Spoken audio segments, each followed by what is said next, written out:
오랜만에 우리가 다시 여호수아 본문으로 돌아왔는데요.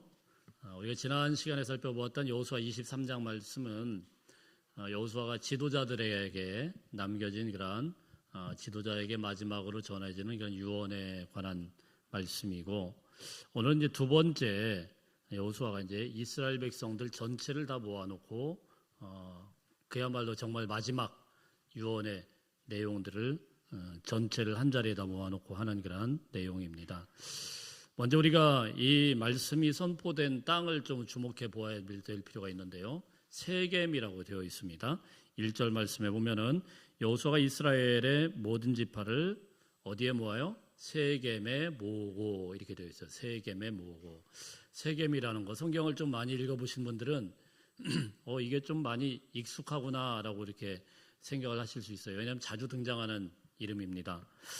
세겜이라는 곳은 사실 상당히 의도적으로 여호수아가 이곳에 모았다라고 볼 수가 있어요. 왜냐하면 세겜은 이스라엘 백성들에게 그냥 단순한 세겜 어느 도시 뭐 이런 게 아니고 굉장히 신앙적인 뿌리가 깊습니다. 왜냐하면 창세기 12장에서 하나님께서 이스라엘의 믿음의 조상으로 아브라함을 부르시지 않습니까? 그래, 아브라함이 처음 부름을 받고 갈대아우르 땅을 떠나서 가나안 땅에 들어와 가지고 맨 처음에 예배를 드렸던 땅이 바로 세겜입니다. 그리고요, 창세기 35장 말씀에 보면은 이제 야곱이 외삼촌 라반의 집으로 갔다가 거기서부터 자기 가족들을 다 데리고 옵니다. 와가지고 이스라엘 땅에 처음 들어와서 그동안에 이제 그 삼촌 라반의 집에 있었던 그 뭐 우상이라든가 이런 것들 다 이제 부인들이 가져왔던 뭐 드라빔 우상 다 갖다가 한꺼번에 싹 처리를 해버려요. 그리고 그 상수리 나무 밑에다 다 묻어버리고 그리고 이제 믿음의 새로운 결단을 하고 베델로 올라가서 예배를 드리는데, 그 믿음의 결단을 했던 그 땅이 바로 세겜입니다. 뿐만 아니고 가까운 데에서는 어디입니까? 여호수아가 이스라엘 땅에 처음 들어와가지고 가나안 땅에 처음 들어와가지고 모세의 명령을 따라서 그리심산과 에발산에다가 사람들을 딱 둘로 모아요. 그래서 양쪽으로 놓고는 에발산에서는 저주를 선포하고 그리심산에서는 축복을 선포하고, 자, 그 땅이 어디냐면 그게 세겜이에요. 그러니까 이런 의미를 가만 보면 이스라엘 백성들의 처음 시작부터 시작을 해서 지금 가나안 땅에 들어오는 그런 모든 순간까지 세겜이 가장 영적인 중심지가 되었다라는 것이죠. 그래서 여호수아가 이스라엘 백성들 전체를 갖다 이 세겜에다가 모아놓고 말씀하시려고 하는, 말을 하려고 하는 가장 중요한 포인트가 뭡니까? 이 세겜 땅 여기서 잘 들어.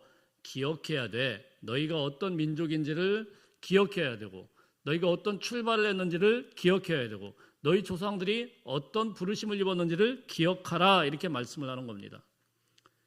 아브라함이 우상을 버리고 하나님을 따라서 시작했던 그 시작을 기억해야 되고, 야곱이 세상에 우상을 묻어버리고 새롭게 제단을 쌓고 하나님 앞에 예배를 드렸던 그 예배를 기억해야 되고, 모세가 하나님께 순종하면 복이요 떠나면 저주라고 외쳤던 그 언약의 음성, 언약을 갱신했던 그 언약을 기억해내라라는 그런 상징적인 의미가 있습니다.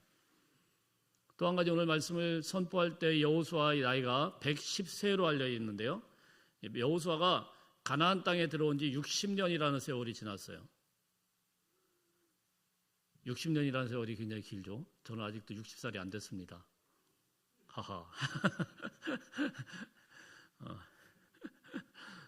조만간 오긴 오겠죠. 안 오면 좋겠어요. 60년이라는 세월이 지났어요. 가나안 땅에 들어온 지 60년. 그리고 여호수아는 이제 110세. 그렇다면 여러분 이 시점에서 한번 생각을 해보세요. 출애굽 1세대들, 홍해바다를 건넜던 출애굽 1세대들은 어떻게 해요? 그 자리에 없죠. 모두 다 광야에서 다 죽었습니다. 그럼 출애굽 2세대들은 어떨까요? 요단강을 건넜던 출애굽 2세대들은 가나안 땅에 들어가지고 최하가 60살이에요. 그럼 여러분 이분들은 다 이제 노인이 된 거예요. 어르신들이 된 거예요. 2세대가. 그러면 지금 여호수아가 선포할 때 가장 역점을 두고 들어야 되는, 그리고 지금 직접 듣고 실제로 일하는 세대는 뭡니까? 출애굽 3세대들입니다. 이해가 되시죠? 이 사람들의 특징이 무엇입니까?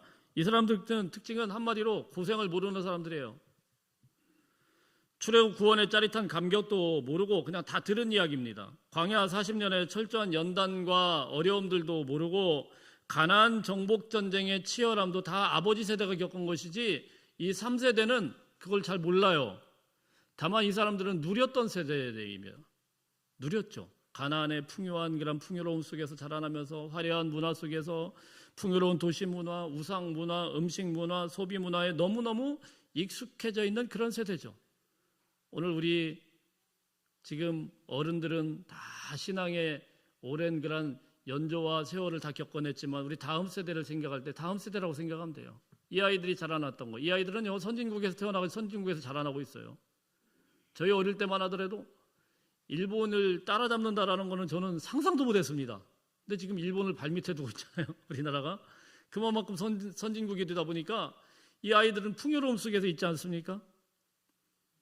풍요로움 가운데 가나안의 문화의 한복판에서 자라난 이 세대들, 굉장히 세련된 어른들보다는 아버지보다는 훨씬 더 세련되고 감각적인 그런 세대들, 그 사람들에게 여호수아가 지금 마지막으로 유언을 남기면서 할 말을 하는 겁니다.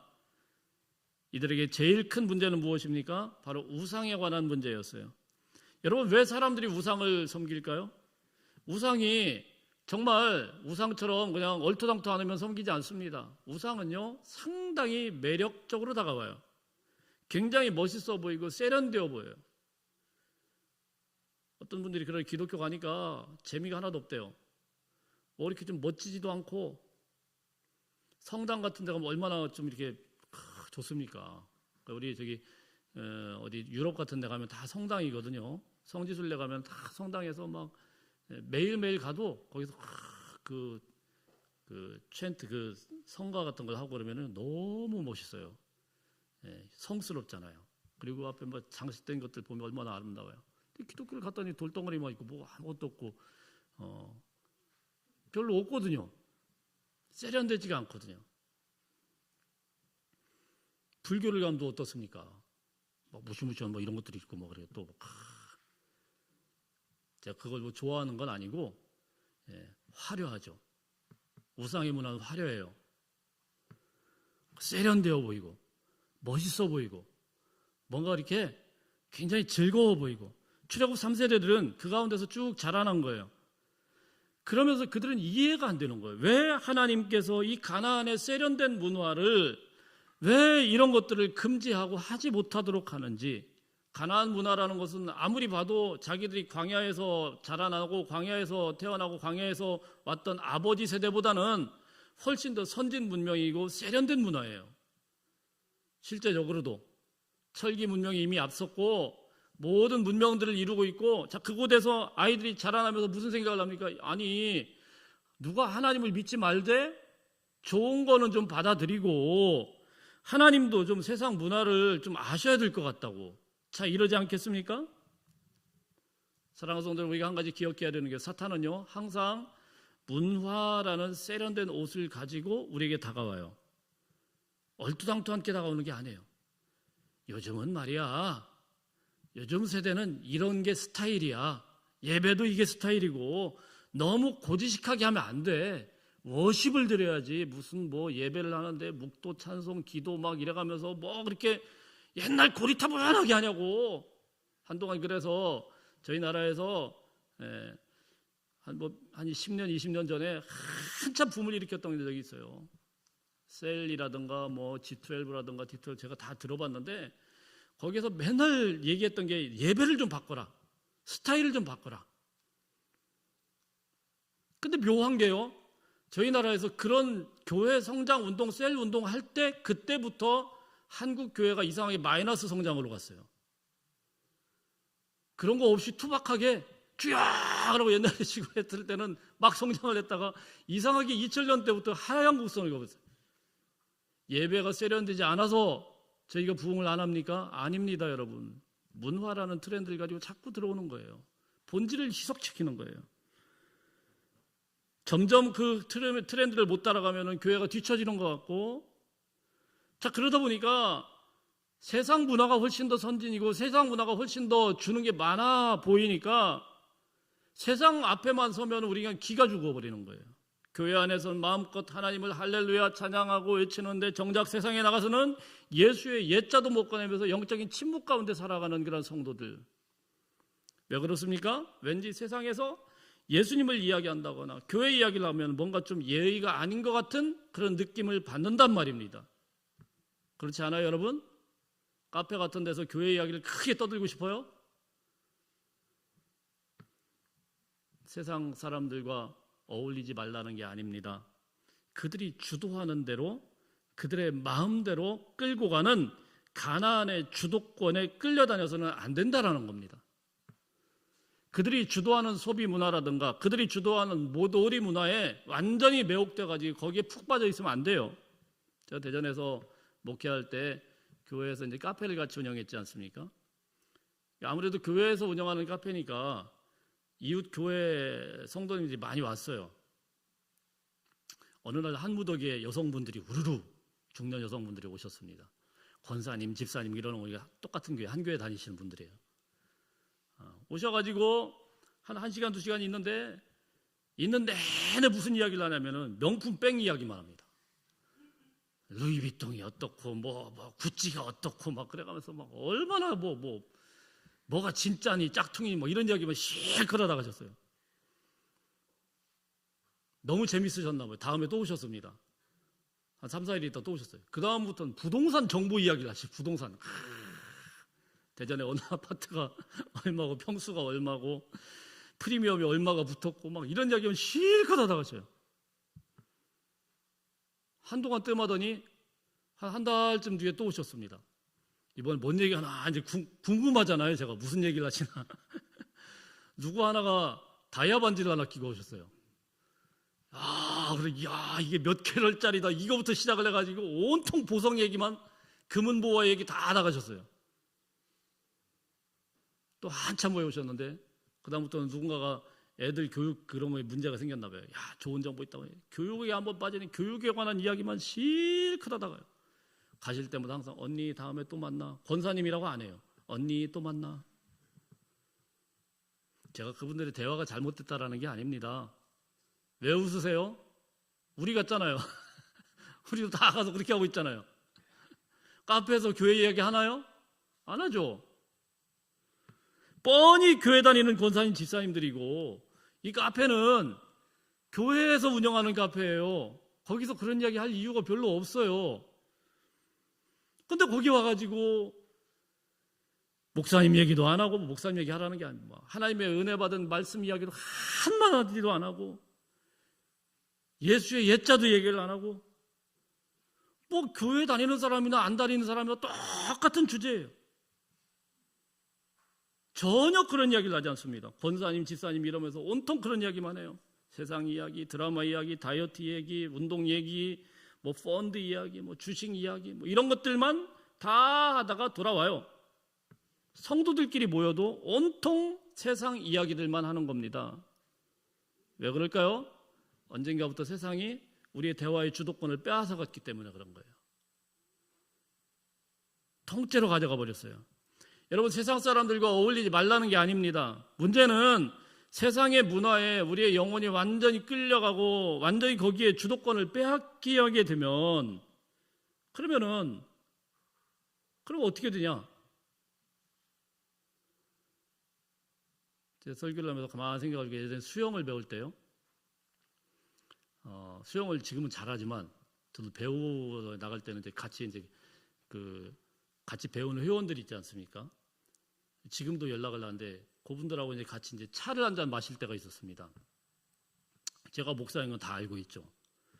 차를 마시고 있는데 한 회원분이 저에게 질문을 하는데 무슨 질문을 하냐면 목사님은 영혼을 믿으세요? 이래요. 뭔 뚱딴지 같은 목사님한테 영혼을 믿냐고 이런 질문. 좀 어이가 없죠. 아니 무슨 그런 질문이 있냐고. 목사인데 영혼도 안 믿으면 어떻게 하냐고. 너무 기가 막힌 얘기예요. 왜 이분이 궁금했나 했더니 자기가 불교 다니는 친구도 있고 절에도 여러 번 가봤대요. 그리고 천주교인들도 또 만났대요. 근데 이제 기독교인들 이렇게 유불선이 하여튼 이 세 종교를 다 만나봤는데 기독교인 친구들이 많대요. 그런데 특징이 있더래요. 불교에서는 항상 이야기할 때 영, 혼 막 이런 걸 이야기한대요. 천주교에서도 막 기도, 묵상, 이런 피정, 이런 것들을 이야기한대요. 기독교인들은 전혀 그런 이야기를 안 한대요. 그러니까 이분이 생각할 때 기독교인들은 도대체 교회를 왜 다니는 거야? 영도 이야기하는 혼도 목사님 영혼을 믿으세요?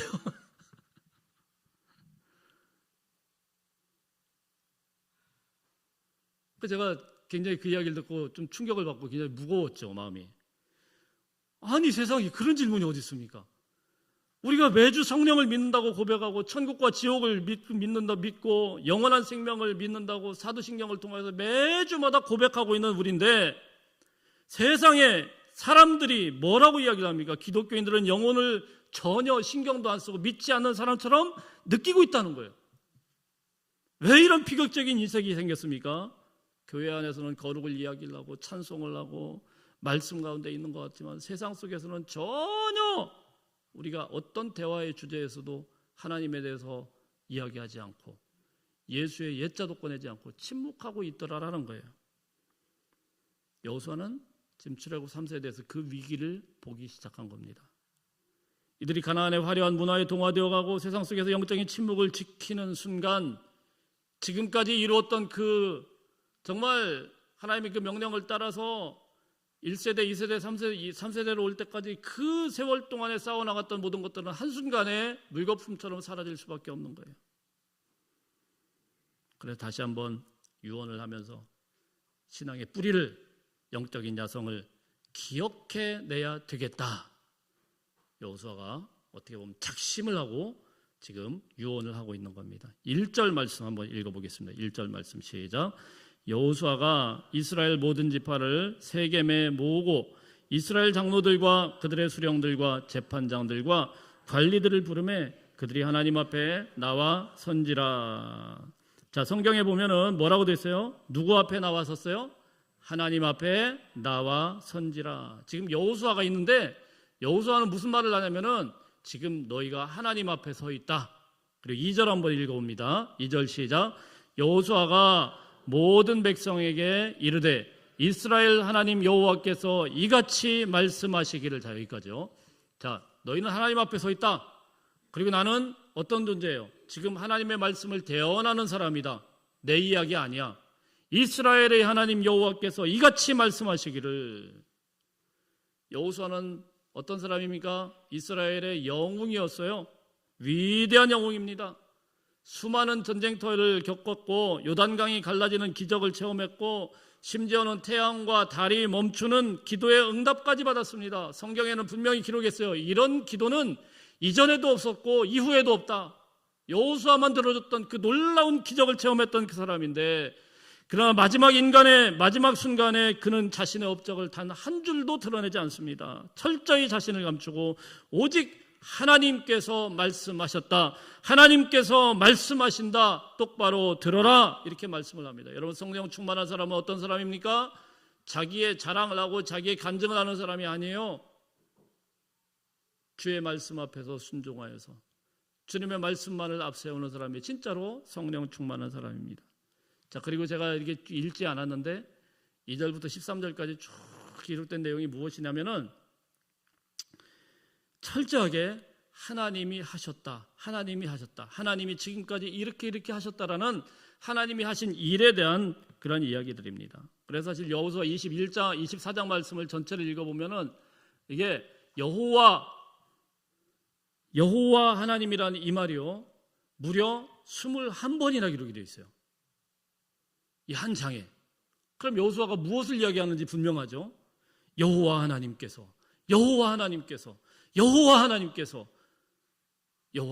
이런 일들을 하셨다. 이스라엘의 역사를 생각할 때, 이스라엘에 돌아온 그런 역사를 쭉 돌이켜볼 때 하나님을 빼놓고는 단 한 줄도 설명할 수 없다라는 겁니다. 사랑하는 성도 여러분, 여러분의 인생은 어떻습니까? 저 여러분의 그런 돌이켜보는 인생들은 어떻습니까? 하나님을 빼놓고는 설명할 수 없는 전적인 은혜의 역사였습니다. 여호수아는 이 긴 구속사를 통해서 우리에게 한 3가지 정도를 꼭 기억해야 된다라고 말씀을 합니다. 읽지 않았는데 한 번씩 제가 따져보면서 보겠습니다. 2절 뒷부분에 보면 2절 뒷부분 옛적에 거기부터 한번 읽어보겠습니다. 시작. 옛적에 너희 조상들 곧 아브라함의 아버지 나홀의 아버지 데라가 강 저쪽에 거주하여 다른 신들을 섬겼으나. 자, 첫 번째는 무엇이냐면은 자격 없는 사람을 하나님의 주권적으로 선택하셨다라는 거예요. 나홀의 아버지 데라가 강 저쪽에 거주하여 무엇을 섬겨요? 다른 신들 섬겼어요. 여호와 하나님 섬긴 게 아니에요. 우상 집안이에요. 거기서 누가 나옵니까? 아브라함이 나왔다 이거예요. 아브라함의 배경을 보면 아무것도 없어요. 우상 섬기는 우상의 집안에서 나왔어요. 심지어는 우상을 만들어서 신상을 만들어서 그것을 좌부로 삼고 그것을 직업으로 삼던 그 집안에서 영적으로는 철저한 죄인이고 우상 숭배의 집안에서 아브라함이 나왔습니다. 대단한 사람들 다 제쳐놓고 그 우상의 집안에서부터 아브라함을 불러내셨어요. 이게 뭐예요? 하나님의 주권적인 은혜예요. 하나님이 우리를 불러내실 때는 선택하시고 불러내실 때는 이유가 없습니다. 영적으로는 금수저 은수저 없어요. 다 개인적으로 불러주신 거예요. 여러분 믿습니까? 그래서 3절 말씀에 보면 뭐라고 되어 있죠? 3절 말씀 한번 읽어보겠습니다. 성경을 보시고 3절 시작.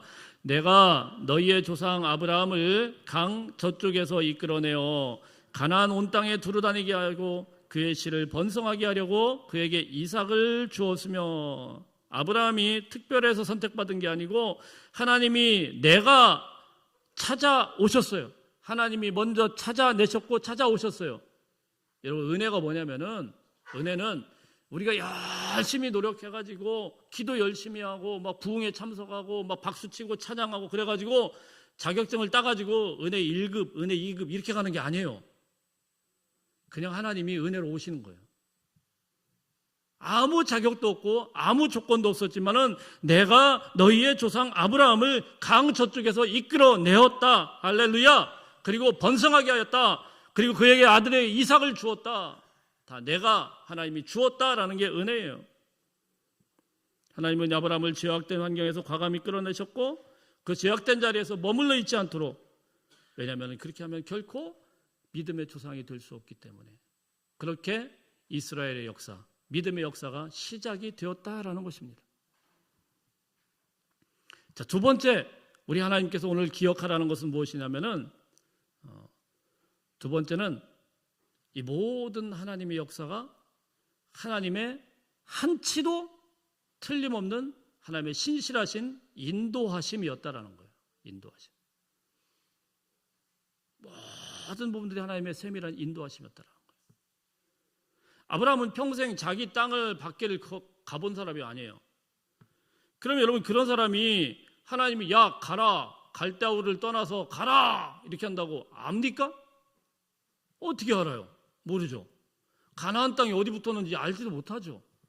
뭐 지금처럼 SNS라도 있어가지고 그쪽에 사는 사람이 뭐 찍어가지고 찍으면 이렇게 생겼구나 이렇게 알 수 있고 뭐 인터넷 봐서 이렇게 얼마나 좋은 세상에 살고 있어요. 정보도 없죠. 아무것도 없죠. 가라 그러니까 갑니다. 낯선 땅으로 그냥 가는데 얼마나 두렵고 막막했겠습니까? 그런데 그 말씀 따라서 그냥 갔는데 하나님이 그 모든 길 속에서 그 모든 순간 속에서 완벽한 내비게이션이 되어주신 거예요. 여러분 믿습니까? 예. 아브라함에게 기적과 같은 그런 이삭을 주셨고 이삭에게 야곱을 주셨고 마침내 거대한 민족을 이루게 하셨어요. 우리 3절부터 5절까지 한번 쭉 읽어봅니다. 시작. 내가 너희의 조상 아브라함을 강 저쪽에서 이끌어내어 가나안 온 땅에 두루 행하게 하고 그의 씨를 번성하게 하려고 그에게 이삭을 주었으며 이삭에게는 야곱과 에서를 주었고 에서에게는 세일산을 소유로 주었으나 야곱과 그의 자손들은 애굽으로 내려갔으므로 내가 모세와 아론을 보내었고 또 애굽에 재앙을 내렸나니 곧 내가 그들 가운데 행한 것과 같고 그 후에 너희를 인도하여 내었노라. 아멘. 그 후에 내가 어떻게 했다고요? 인도하여 내었노라. 하나님이 이스라엘 역사의 모든 순간순간마다 개입하셔서 인도하여 오셨다라는 거예요. 7절 말씀에 보면 너희 조상들이 나 여호와께 부르짖음으로 내가 너희와 애굽인들 사이에 흑암을 두고 바다를 이끌어 그들을 덮었나니 내가 애굽에서 행한 일을 너희의 눈이 보았으며 또 너희가 많은 날을 광야에서 거주하였느니라. 하나님께서 어떻게 해요? 홍해를 가르셨고 거친 광야를 지나가게 하시고 모든 순간순간마다 어려운 그런 순간도 다 내비게이션이 돼서 철저하게 걸음걸음을 인도하셨다라는 겁니다. 사랑하는 성도 여러분, 우리 인생에는 결코 우연이 없습니다.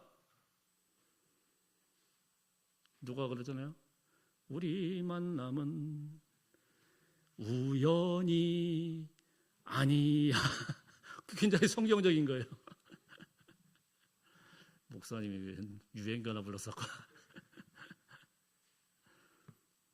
지금까지 만난 사람들, 지나온 사건들, 때로 눈물 흘리며 통과해야 하는 뜻모를 고난들까지도 여러분들 전부 다 하나님의 섭리 가운데 있는 것을 믿으시길 바랍니다.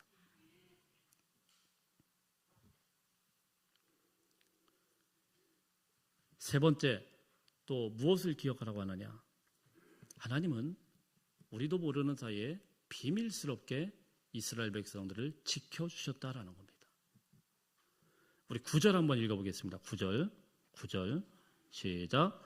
또한 모압 왕 십보르의 아들 발락이 일어나 이스라엘과 싸우더니 사람을 보내어 보르의 아들 발람을 불러다가 너희를 저주하게 하려 하였으나.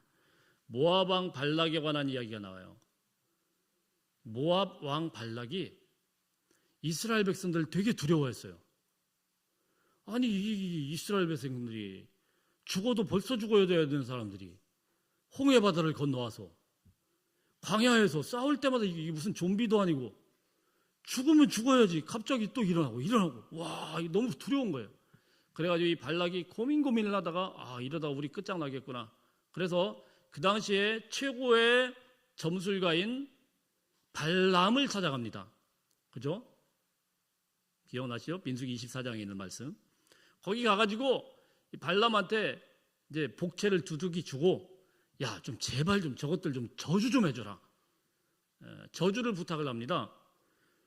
그래서 이 주술사 발람이 이제 그 돈을 받았으니까 저주를 해야 되지 않겠습니까?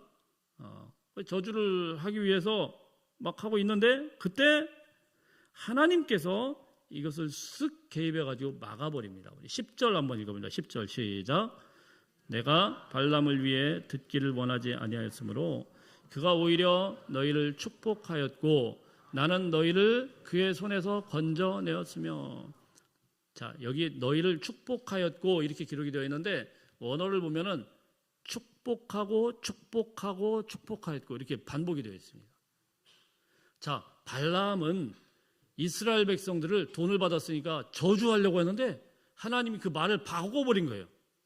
저주의 언어가 축복의 언어가 되도록 바꿔버렸습니다. 이게 뭔 이상한 이야기냐?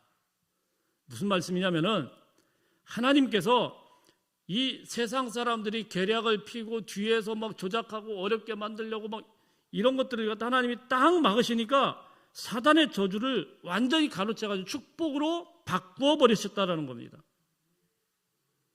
여러분, 이 사건이 우리에게 주는 그런 영적인 메시지가 무엇인지 아십니까? 우리를 무너뜨리려고 사탄은 지금도 우는 사자처럼 으르렁거리면서 어떻게든 우리를 집어삼키려고 하는데 우리 하나님께서 그 사단의 입을 딱 막으셔가지고 도리어 저주하려고 하는 그 입술을 100% 바꿔서 축복으로 우리 삶에 임하도록 인도하시는 것을 믿으시길 바랍니다. 진짜 소름 돋는 반전은 무엇이냐면요, 이스라엘 백성들이 뒤에서 이렇게 지들끼리 작당한 걸 알았을까요? 몰랐을까요? 전혀 몰랐죠. 나중에 듣고 보니까 그런 거죠. 발람과 발락이 뒤에서 돈 주고 거래를 했는지 부당 거래를 했는지 어떻게 알아요? 모르죠.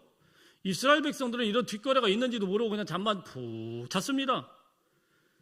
푹 자고 푹 일어났는데 아무 일도 안 생겼어요. 왜요? 하나님께서 뒤에서 다 막아주셨으니까.